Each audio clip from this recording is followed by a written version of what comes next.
Yeah, I mean, we're just so wrapped up in our mind. The jump whenever we made the jump from living from our heart to living in our mind and the intellect and giving so much power over to our mind and our intellect, we literally cut ourselves off from the most intimate and deep levels of experience of this reality. Because when you live from your heart, like animals do, like everything in nature does, it's all living from the heart. There's no fucking doubt. There's no anxiety. There's no nothing. And so really, you know, what psychedelics do is they take you out of your mind and put you back into your heart. And, you know, because that's really when we start to get fucked up, you know? And so that practice, call it faith, man. Having faith, let go, throw yourself into the hands of God. You know, when that shit like, starts to take over.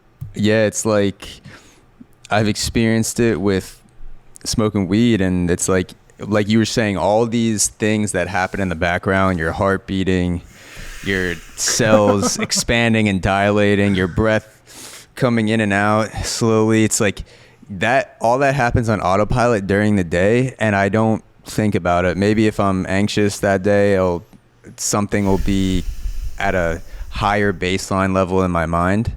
It's like at least for weed, I can attest to the fact that it's like it blows the doors off of whatever that wall is between my bodily sensations and the way that I perceive them. They can no longer sit in the background. So it's like I either need to accept it or go deeper and deeper into that battle of this isn't happening. I need to go back to where I was before because this fucking sucks. Yeah. And the only thing to do, man, the breath is your gateway. Stay in the breath. Let it go. Stay in the breath. Let it all go. So the breath really helps you to come back to some sort of place of peace or center. The breath is what you pay attention to during those times when everything's turbulent. Yes. I've done a couple ayahuasca ceremonies now, and my good friend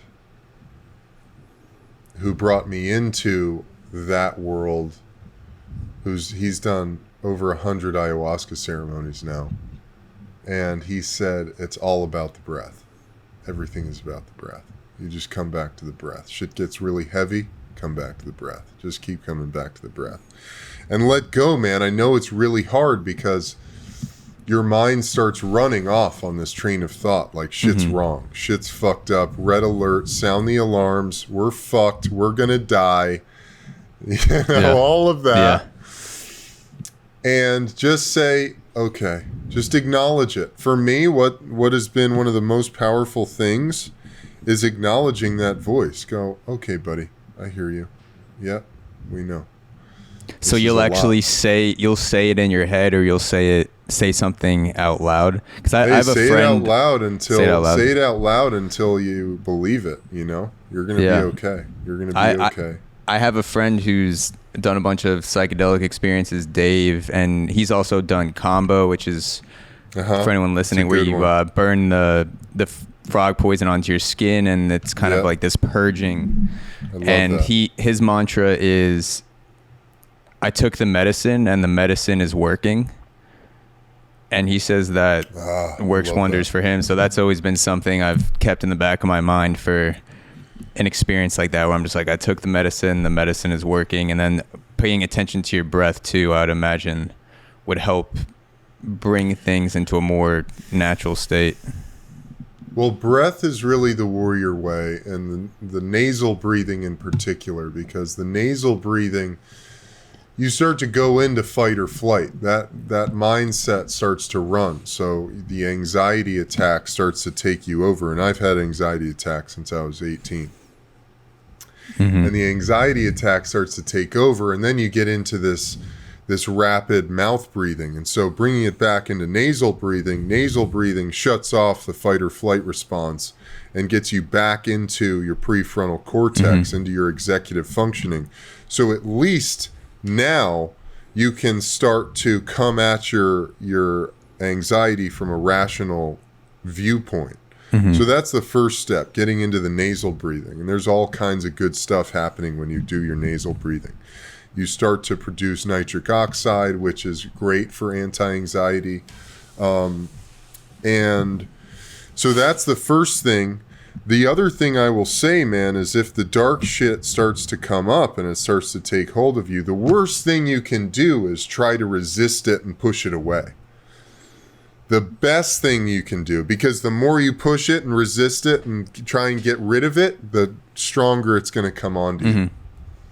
So it's the faster you can snap into allowing it. Because a lot of our life, Zach, we spend disallowing ourselves the feelings that we're having. We don't allow ourselves to experience anything. Oh, I'm feeling sad. Let me do this. Oh, I'm feeling bored. Let me go over here. Let me scroll through Instagram. Let me jack off. Let me go do that thing.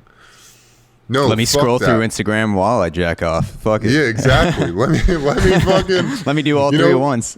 Exactly. Fuck that. Feel the boredom, feel the sadness, feel the anger, feel it right here, right now, in this moment. Allow it. Don't let it take you over. Can you feel the emotions and not be the emotions? Because we get wrapped up, and that's part of the identification with our ego, and just the identifying process in general. We want to really attach ourselves to this experience we're having.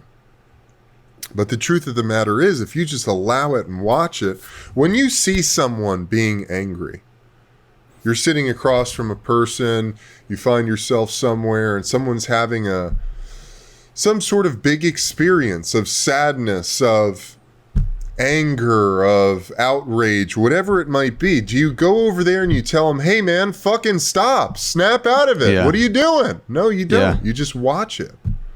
So why then, when you're feeling shit, do you start going, hey brother, fucking stop doing that?